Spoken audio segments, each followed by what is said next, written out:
Thursday, from 9 to 11, a typical morning, roaming the stands, reacting, getting worked up, speaking until we get booed, protesting by holding a solitary poster in the session in which Jews are being criticized, giving an interview to a radio station that grants us 1 minute, 30 seconds, ignoring the insults as we enter one room and leave another. We begin to worry about the disappearance of a Jewish colleague who's been missing since the morning. Where is he? Sensing the anger of passers-by who bump into us while noticing that many other participants are flirtatiously joking and arranging social events for this evening. We don't even go to the bar or bathroom alone anymore. We now always ask a delegate to accompany us, not because we've received instructions to do so, but because we are really afraid of strolling alone in the enclosure of the stadium. Certain members of the group are no longer wearing their badges. Others have exchanged their kippas for baseball caps. 2 o'clock. In a discussion devoted to hate crimes, hate groups, ethnic cleansing, conflict, and genocide, a Jewish delegate from Uruguay takes the floor. As he identifies himself, the session chair, a Palestinian, interrupts him. This is a discussion about victims, and you are not a victim, sir. Our time to take the floor finally arrives. The debate dedicated to anti-Semitism. This now is the chance to clarify things. Each minority considered a victim of racism has the opportunity to tell its own story and to share it with the others. According to the rules of the conference, one of the few that seem to be applied effectively, the victims of a particular form of racism have the right to share their experiences without other groups trying to rewrite their version of the facts.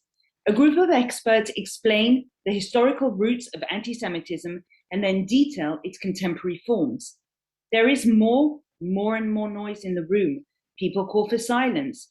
Suddenly, a few dozen participants abruptly enter the tent and gather around the entrance as if to block off our access. The background noises force the speakers to break off. From time to time, the Jewish participants stand up in protest. Listen to the experts.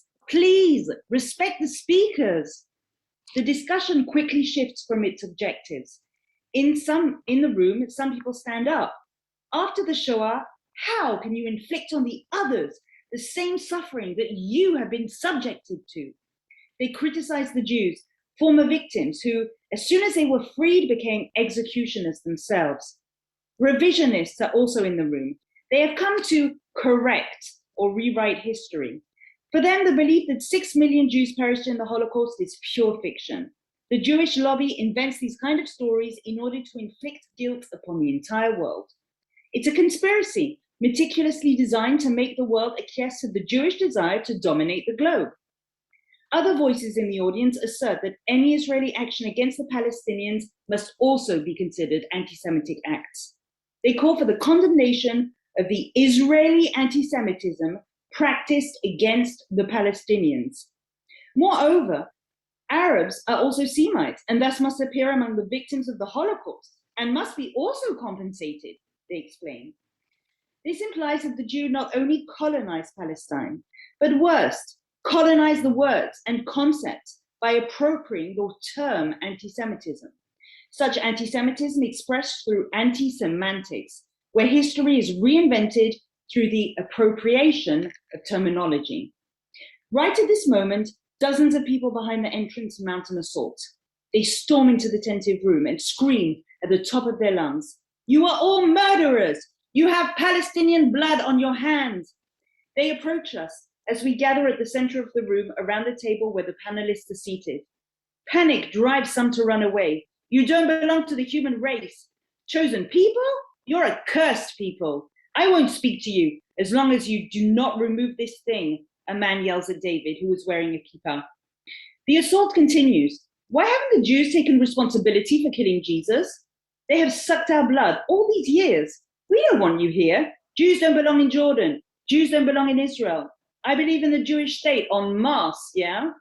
Sharon, Golda Meir, they're all the same. We cannot convince Sharon to be a human being." During the first confrontation at our stand, we were protected behind a small wooden table. The barrier was symbolic. But although it was symbolic, it was important from a psychological point of view. Here, this place is being invaded. We were separated from our aggressors before, but now the anger against us can no longer be contained. We have no refuge. The violence becomes physical. And all of us are left to run away. So yet another of our sessions is interrupted again. This is just a snapshot of what happened in Durban at the UN Conference Against Racism. I'd like now to turn the floor to Felice Gaer, who I've been in touch with for 20 years and who I met at the UN Conference Against Racism in Durban. Felice, you have the floor. Thank you, Joëlle, and thank you for sharing those personal remarks with us. You know, I've been to many problematic meetings over the years and to many hotspots, but I will never forget my experiences in Durban, South Africa 20 years ago at the World Conference Against Racism, Racial Discrimination, Xenophobia, and Related Intolerance, and at its parallel NGO forum. I went to Durban hopeful that this World Conference would differ from earlier ones that had dissolved over politics. Cold War was over, so was apartheid. The UN had revoked its Zionism as racism resolution, and the Oslo Accords inspired hope. Bosnia and Rwanda were over, and the UN Secretary General Kofi Annan said that the Zionism racism resolution had been a low point, now behind us. What I confronted shattered my expectations and my optimism. Swastikas over the Star of David adorned posters and pamphlets throughout the cricket stadium where the NGO forum was held. Cartoons showing classic anti-Semitic stereotypes and offensive caricatures were displayed by Arab lawyers, human rights defenders. There were demonstrations with jihadist posters justifying, and I quote, the use of machine guns based on faith in Islam, unquote.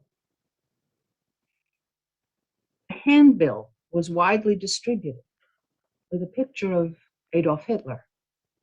It stated, "What if I had won?" Palestinians and their allies stormed a meeting on anti-Semitism organized by Jewish NGOs. And they squelched the voices of academic experts who came to discuss the history and forms of anti-Semitism. Many participants wore T-shirts. They said, "Apartheid, Israel, ISREAL," quite deliberate. The planned adoption of a joint NGO statement was swept aside with elusive, opaque, and constantly changing rules. New groups were added, then not added. Votes were promised, but not happening. Nothing was discussed. People were targeted, and they were called names: perpetrators, child killers, Jew lovers, Jews. The procedural flaws of this conference were exacerbated by failings in moral leadership by NGO delegates who incited hostility towards Jews, and by organizers, those who knew better, who simply did not intervene. Palestinian advocates took control of the NGO Forum Declaration text. They inserted language that accused Israel of apartheid and genocide. They demanded reinstituting the notorious slander Zionism as racism resolution. They also sought to dilute the meaning of the very word anti-Semitism to deny the suffering of the Jews, as you've just heard from Joëlle. Local activists organized mass demonstrations on the streets of Durban outside the UN conferences, calling for action against poverty and also action on the situation in Palestine. Some explicitly threatened Jews with violence, all Jews. They carried signs like, "Hitler should have finished the job." People shouted, "Kill the Jews." These protesters didn't head for the UN conference grounds or even the town hall. they marched to the Jewish Club in Durban. Congressman Tom Lantos, a Holocaust survivor, called it, and I quote, the most sickening and blatant display of hate for Jews since the Nazi period, unquote. Our East European human rights advocate friends told us they recognized Bolshevik tactics when they saw them. I thought it was something out of high school fiction. It was a Lord of the Flies atmosphere, a breakdown of norms and civilized behavior, an emotional atmosphere, decidedly anti-rational. There was a groupthink mentality with activists characterizing people by who they are, what group they belong to, not what they think, not what they support. They were angry at so-called perpetrators, calling them Jew lovers or Jews. The Jewish NGO caucus was then treated differently from all others. Its text, its language, eliminated from the final NGO document. The threat of violence was real, as Joëlle has pointed out, and it was never more imminent than on the last night in Kingsmead Stadium, when the ideological NGOs took over that text and demanded the language on anti-Semitism simply be removed from the document. The Intergovernmental Durban World Conference was deeply affected by the NGO forum's anti-Semitic atmosphere. Anti-Semitic actions tainted the whole UN conference.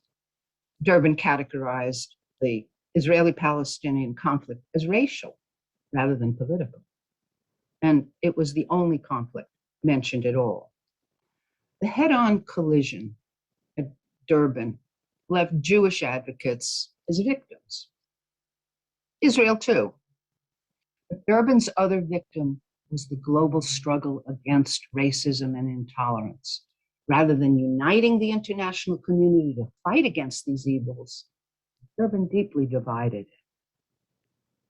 Some of those heralding the Durban Declaration have tried to position Jews as antagonists in the struggle against discrimination and intolerance, rather than as one of its most longstanding victims, not to mention as leaders in the struggle to combat intolerance. As the UN prepares to commemorate Durban's 20th anniversary, we're reckoning, the world is reckoning with the enduring realities of racial discrimination and inequities globally. Simultaneously, Jews in many countries are facing global anti-Semitism at shockingly high levels. They and other minorities deserve more from the UN than toxic division. And it is beyond time to repudiate the Durban framework that prevents us from addressing racism and intolerance inclusively and effectively. Currently, a record 20 states have announced their refusal to participate. But all responsible governments should now do what they should have done 20 years ago. Reject racism, but disconnect from Durban. Governments should reject the Durban framework and any other anti-racism agenda that is tainted by anti-Semitism. I turn the floor now over to my colleague, Simone Rodan, and thank you. Thank you very much, Felice. Let us now bring Joëlle and Felice back on for a conversation. Thank you really so much for those introductory remarks. I think they allow us to understand really what happened in Durban 20 years ago and really get a feel of it. And I hope that everybody understands how invaluable these testimonies really are. They give us a glimpse of the horror that you have lived through, of a watershed moment for the Jewish people. And I would even argue for the cause of human rights, and as Felice just mentioned, more widely for the cause of anti-racism. And so in the next 20-25 minutes, I would like us to look back and dig even deeper so that everyone really can understand why AJC is urging governments not to attend the conference on Wednesday, and why what happened in Durban 20 years ago is still relevant to reflect and in order to understand how we can combat anti-Semitism effectively today. So let me start out with the same question for both of you, and I'll start out with you, Joëlle. Your testimony was, and I've read your Durban Diaries multiple times, is frankly heartbreaking. And for those of you who would like to read more of it, excerpts can be found in AJC's website. But my question to you is, was there a before and after Durban for you personally? And what were the things that particularly shocked you and at the time that carry sort of a symbolic meaning for you, and maybe why? Thank you, Simone, and thank you so much for inviting me. And thank you for your support and for reading my diaries. I'm pleased that they're useful, you know, to just have a snapshot of this moment. Yeah, it was very weird because we arrived. You know, we were a youth delegation. We arrived in Durban, and we did not anticipate any of this. You know, so. We were staunch multilateralists. We thought, you know, we were the progressives of the Jewish world. We were liberals. We were universalists. You know, we didn't come just to speak about ourselves, but to speak in general about, you know, the world, scourge against racism in general. We had no speaking points on the Middle East. And we thought, yeah, maybe a few people within the Jewish world were a bit exaggerating, you know, maybe we'll have a bit of trouble, but we did not expect any of this because otherwise we would have obviously planned for it and we would have, you know, just realized that there was a lot of work to be done before just arriving. But anyway, so we arrived as universalists, as progressives, as liberals, as multilateralists, and we wanted to be part of the party. And what happened was exactly the opposite. We were really viewed we were seen as symbols. We were seen as symbols of tyranny. There was, you know, this did not happen overnight. Every day, something different happened that led us from mild discomfort at the beginning of the conference to physical insecurity at the end of the conference. And it doesn't just, you know, fall from the sky. It comes gradually. And so, you know, first of all, Israel was criminalized. And secondly, to defeat Israel, you have to also defeat the Jews, because the Jews uphold the moral standards of colonialism. And then after that, it became more and more personal. And people would start looking at us and say, oh, we know who you are. And then we were scared of being followed. And then the South African Jewish community, which was tremendous, they kind of informed us that there were bodyguards following us around the complex of the conference because they were scared for our physical security. And so things got worse and worse and worse. And what do I retain? To answer your second question, Simone, I do retain that a small amount of crazy extremists, and there were Islamists, as Felice pointed out at this conference, and that was definitely an eye-opener. But a small amount can manipulate a large amount in a very short amount of time. And so for me, just to realize, I don't think that all, you know, people who are critical of policies against Israel or friends of Palestine, I do not think they're all, you know, violent and intimidating and ready to threaten me. But I do think that a small minority can manipulate a lot of people in a very small amount of time. And that's what was scary. I don't know if Felice agrees. Felice, given that I ask you the same question, was there a before and after Durban? Well, I think I've summarized that in my own remarks. The hopefulness before Durban, the day-by-day shock that Joëlle has spoken about was exactly what happened. It was like that too. Each day there was something else, and it kept building. For me, there was also the engagement of outsiders who knew exactly what they were doing and planning there. And there's as I stood on the line to go through the security at the Kingsmead Stadium, I heard the people in front of me talking about how they were going to break up the academic conference on anti-Semitism, at what time they would go and what they were planning to do. When I went to the tent where this was taking place, I sat down and I suddenly noticed behind me two Cuban diplomats from Geneva, who were there as well. When I asked them why, they laughed. They played along. When it was raided, they responded with the appropriate shouts and things of that sort. And when the organizers, the Jewish Caucus's organizers, broke the event up into 6 small groups, one of which I co-facilitated, they looked at each other and they said, well, our job is done. We can't influence this. Let's go.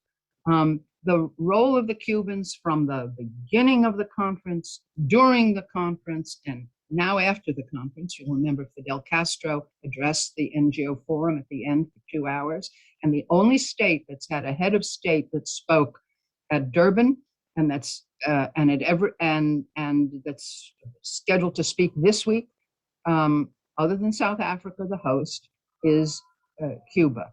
I think there's a realization of the political manipulation of this conference, not just by NGO forces, but by governments.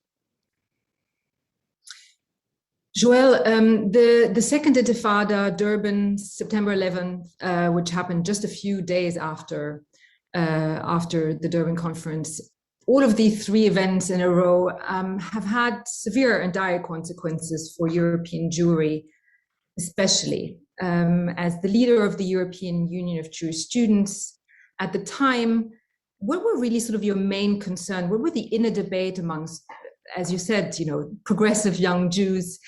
And could you speak to us a little bit about the repercussions for Jewish life, particularly amongst young Jews in Europe? Yes, so this was my last mission as EUGS chair, actually. So it was my very, very last mission. And by coincidence, with the people that I was with in Durban, we decided to rent a house to unwind for a few days after the conference. And by coincidence, we came back on 9/11. Back into Brussels. And that was a bit of a coincidence, but we felt that we were coming back from a war zone. And we thought that, the world was completely crazy. And so when we came back home to unpack and we just listened, we put on CNN just to unpack our bags, and we saw the crashing of the Twin Tower and the Pentagon and the world literally going crazy. We thought, oh, well, this is just a confirmation of our personal state of mind. It was just the mirror of our inner turmoil. So it was all very bizarre because we felt strange coming back, and then the world was confused and it reflected our inner confusion. And it was all very, very strange, to see the world becoming a war zone in the same way that we had just been in a war zone and that no one knew about it. So I think that actually 20 years later, I do believe that the world is actually, the Jewish communities in Europe, for example, are much worse off. I think it's important to say that there are hate crimes that were committed against Jews, and that's much more traumatic and serious than my little experience at a UN conference. And I would like to say that loud and clear, because right now, Jews, Jews have died basically in Europe in the past 20 years because they were Jewish, and so today I think that it was terrible to have to pick up the pen and write about my experience, but actually there are worse experiences out there, and so I really wonder if my experience would warrant today, 20 years later, the necessity of writing these diaries when Jews are feeling physically insecure in Europe and not in South Africa. And so I think this is a very important point. I don't know if you want to react to that, if you agree with that. Oh, the question is, I think, if there's a connection between the two. The question is if there is not some sort of precedent in terms of the discourse that was held in Durban, and that then, had sort of a ripple effect down the line in the minds of many people. Yes, because there was the Intifada, and it was the first Intifada, and then subsequently there've been so much turmoil in the Middle East, and guess what? Since Durban, we always have to go back to this Middle East conflict, and we're still having the same conversations in Europe than 20 years ago. It's unbelievable. Every time that there is instability, here we go again. And so it's true that for me personally, it was a heightened experience in that sense in Durban. And what I feel very strongly about is that it took away my universality, and that Jews often they are reduced to being a symbol of having to talk about the Middle East peace process, and they it's because she's Jewish that's how she feels, and it takes away credibility on other issues that we work on, and that is very annoying. Thank you, Joëlle. Felice, now you have had a commitment and an engagement in human rights for decades. You were there, of course, as you mentioned, in 2001, but ever since then, you followed the entire process, including the review conference in 2009, and of course the upcoming events for this year. How do you explain the fact that the process never stopped, that we are still working in that framework despite everything that happened?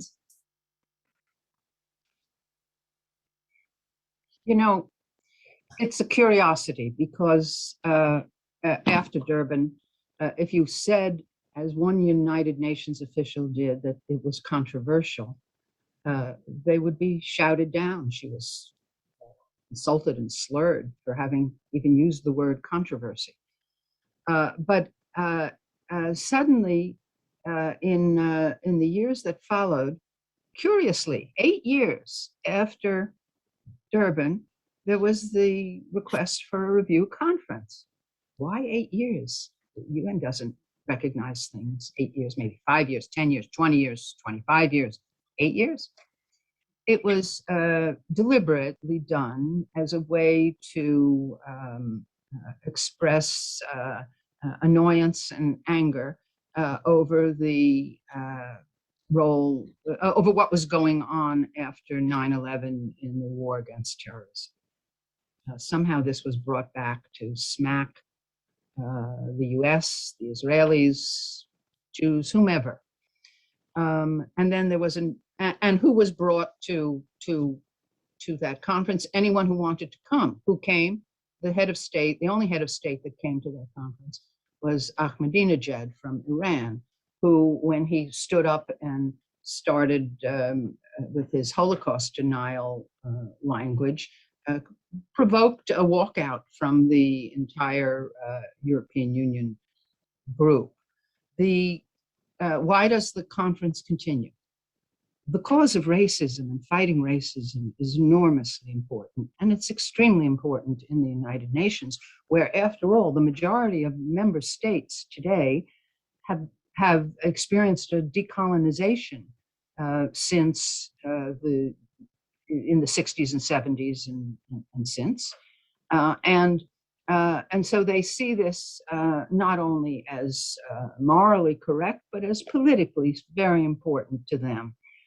We think the fight against racism, racial discrimination, xenophobia, and other intolerance is enormously important. It's not a foreign policy concern, which is what it was in the early years of the UN in its first two world conferences on racism, but it's a problem for inside the country. And the hope was that the Durban conference would be a place where countries would talk about their own actions, hear about best practices from others, and learn from it. That hasn't been the case. It hasn't done that. But to the extent that other mechanisms can be created in the context of the United Nations and other multilateral organizations, they have that capacity. And one would hope to see that happen. It just has to be done outside the framework of Durban. You heard me talk about the anti-Semitic atmosphere of Durban, the way it tainted not just the NGO forum, but the intergovernmental conference and the intergovernmental declaration and program of action that emerged from it. There are many good ideas there, but we can't go around reaffirming a conference document that was tainted by anti-Semitism, which branded one group of people, which turned the political conflict between Arabs and Israelis into a racial conflict and tried to make it into something racial. So we need to reject racism, but disconnect from Durban. We have still a few more minutes left. Felice, I have a last question for you, if you don't mind. And Joëlle, you can jump in at any moment. 2 years ago, there was a very important UN report published by Dr. Shahid, the Special Rapporteur on Religious Freedom, and I know as Felice, you have personally been extremely involved, on global anti-Semitism as a human rights concern. Now, in light of this report, would you say that there was an evolution in the UN on these issues, and sort of in spite of the Durban commemoration, how can the two cohabit? I would say that Dr. Ahmed Shahid, who is the Special Rapporteur on freedom of religion or belief, has made an important contribution to understanding global anti-Semitism and also articulating it as a problem within the United Nations. He was the first person, the first UN expert to address global anti-Semitism by itself, not comparing it to everything else, not putting in a string of concerns. He took the issue and he said, what can be done about global anti-Semitism? And he recommended to all states to adopt the IRA working definition on anti-Semitism. Now, to date, quite a number of states have done so. He was quite specific. He said that this working definition helps you understand what we're talking about. It can offer valuable guidance for fighting anti-Semitism in its various forms, and it can serve as a critical, non-legal, but educational tool. No UN report ever recommended this important step before. It also points out that respect for freedom of expression is vital, but that, and I'm going to quote it, that expression which draws upon anti-Semitic tropes or stereotypes, rejects the right of Israel to exist, or advocates discrimination against Jewish individuals because of their religion should be condemned, unquote. Dr. Shahid gets it, and he's clarified what the focus should be when we address anti-Semitism. There is a change in the UN at the expert levels. We'd like to see it at the level of states as well. Thank you so much, Felice. Thank you so much, Joëlle, really for this incredibly insightful conversation. This was, I think, very important and insightful for our audience. Thank you very much. I now have the immense pleasure of introducing Ambassador Gilad Erdan. Ambassador Erdan was a top Israeli political leader before taking on not one, but two what can only be called enormous diplomatic assignments. Ambassador to the United States and ambassador to the UN. He has been indefatigable in both, representing Israel with skill, professionalism, passion, and eloquence. And we are at AJC are immensely proud to call him both a cherished friend and an invaluable partner. Ambassador Erdan. Shalom, everyone. Thank you for that introduction, and thank you, AJC, for having me and for hosting this important event. There is no doubt that the 2001 World Conference Against Racism, the Durban Conference, had a worthy goal. Yet, there is also no doubt that the conference was hijacked by the Palestinians and other anti-Israel activists who turned it into an anti-Semitic hate fest. As a part of the hostile conference, a declaration was adopted, which tragically politicized the important fight against racism.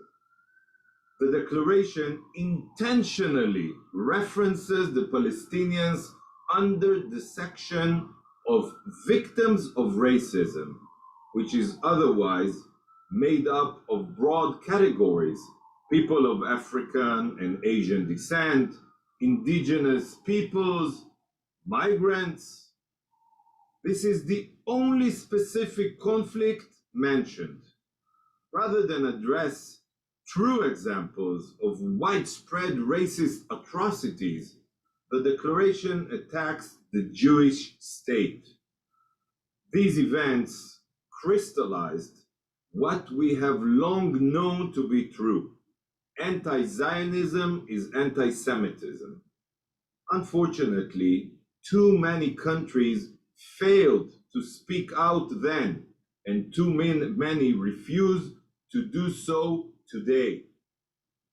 Too many have continued to play along with the farce of Durban, even as its follow-up events featured Iranian President Ahmadinejad, who used the event to once again distort the memory of the Holocaust and demonize Israel. Let me be clear. It doesn't matter what is said or done in the event this week, or if Israel will even be mentioned. The Durban process is rotten to its core, and its follow-up events are the fruits of a poisonous tree. A direct line connects Durban and the wave of anti-Semitic incidents we have experienced over the past several years. The violent attacks across the globe during Operation Guardians of the Walls were a clear demonstration of that. A direct line connects the legitimizing of anti-Semitic tropes at Durban to the mainstreaming of those same tropes by certain members of Congress. And a direct line connects the exclusion of Israel from the fight against racism to the attempts by BDS to exclude Jewish students from progressive spaces. This is not a new phenomenon. In November 1937, Joseph Goebbels opened the anti-Semitic exhibition, the Ewige Jude, the Eternal Jew, at the library of the German Museum in Munich. This exhibit conveyed anti-Semitic messages in the most sophisticated and woke style of the era, blaming Jews for the spread of communism and the corruption of Aryan values. This exhibit, viewed by over 400,000 visitors, helped convey the message that Jew hatred wasn't just acceptable, but something that every enlightened person should adopt.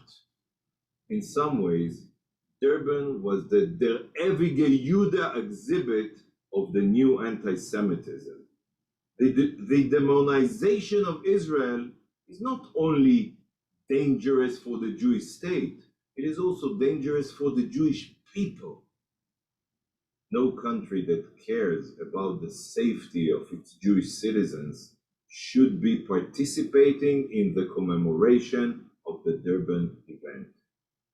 I want to take this opportunity to thank our closest allies, the United States, for being the first to declare that they will not participate in the event, and to thank all the other countries who have joined us as well. Friends, our fierce opposition to Durban doesn't mean that we should in any way lessen our commitment to the fight against racism. In fact, I strongly believe that Israel and the Jewish people must be at the forefront of this battle. The American Jewish community is rightly proud of its role in the civil rights movement.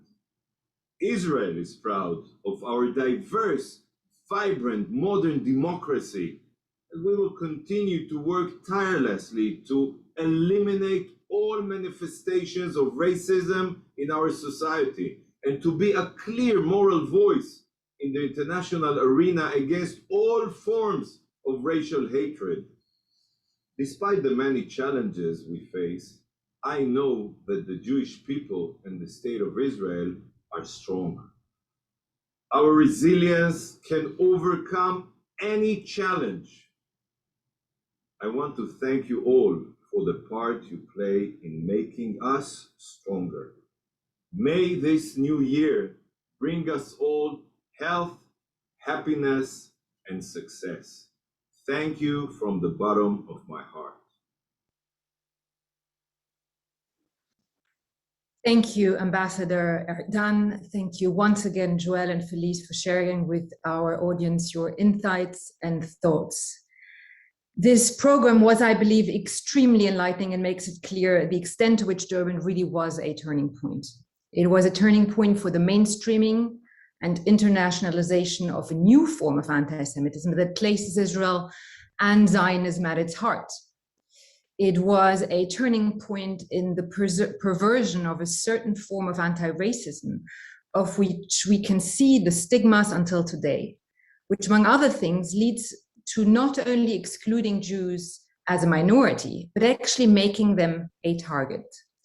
When, as it happens far too often these days, young American Jews are being stigmatized and excluded on campus for being real or imagined Zionists, it is not so different from what Joëlle experienced and described to us. It was a turning point in the de facto alliance between a certain left, enemies of the West, and Islamists. The radical activists present in Durban certainly helped encourage a global Islamist ideology, already opposed to Western values that we have seen since then emerge. And it was a turning point as it exposed that by attacking Israel, by attacking Jews, the United States and by extension the West could also be the target of attacks. Now let us be clear. For Jews across the world, and in particular in Europe, where I sit, Durban inaugurated the gradual explosion of anti-Semitism. When Jews are collectively accused of so-called apartheid or genocide, one should not be surprised when terrorists such as the one who killed 3 Jewish school children and a father in Toulouse then justifies his act by arguing that he was avenging Palestinian children. But as always with anti-Semitism, Jews were just the alert system for the rest to unravel. Now, 8 years after Durban 1 in 2009, when the UN held the review conference, 10 countries pulled out. They did the right thing. 3 years later, in 2011, when the UN held the 10th anniversary of Durban, 14 countries pulled out, and they did the right thing. Today, for the 20th anniversary of Durban, 20 countries have confirmed that they have pulled out. And of this morning, it seems that actually 31 countries have pulled out. And they definitely are doing the right thing. Their refusal to participate is an important sign in their commitment to fighting racism and anti-Semitism. Our hope is that they will be joined by many others in the next days and hours, and that will lead up to the conference. Any country that is truly committed to fighting anti-Semitism and racism should say no. One cannot pretend that one is committed to fighting anti-Semitism and at the same time participate in this event. No one can pretend that they didn't know. We heard it today. So for those of you on the call who can urge nations to skip Durban 20, please do so on our website at ajc.org/Durban. Now, thinking about the countries who have already said no, I would like to add a word about the meaning of Sukkot, that we Jews around the world are about to celebrate tomorrow. Celebrating this moment is a way for us to remind ourselves of the fragility of our being, but also about the ability to act together for the better. As Rabbi Abraham Joshua Heschel once said, know that every deed counts that every word is power. Above all, remember that you must build your life as if it were a work of art. And so in the following video, we would like to thank those nations that in this spirit have already announced that they refuse to participate in a conference that has incited and continues to perpetuate hate. Countries that together make their deeds and their words count. Thank you very much.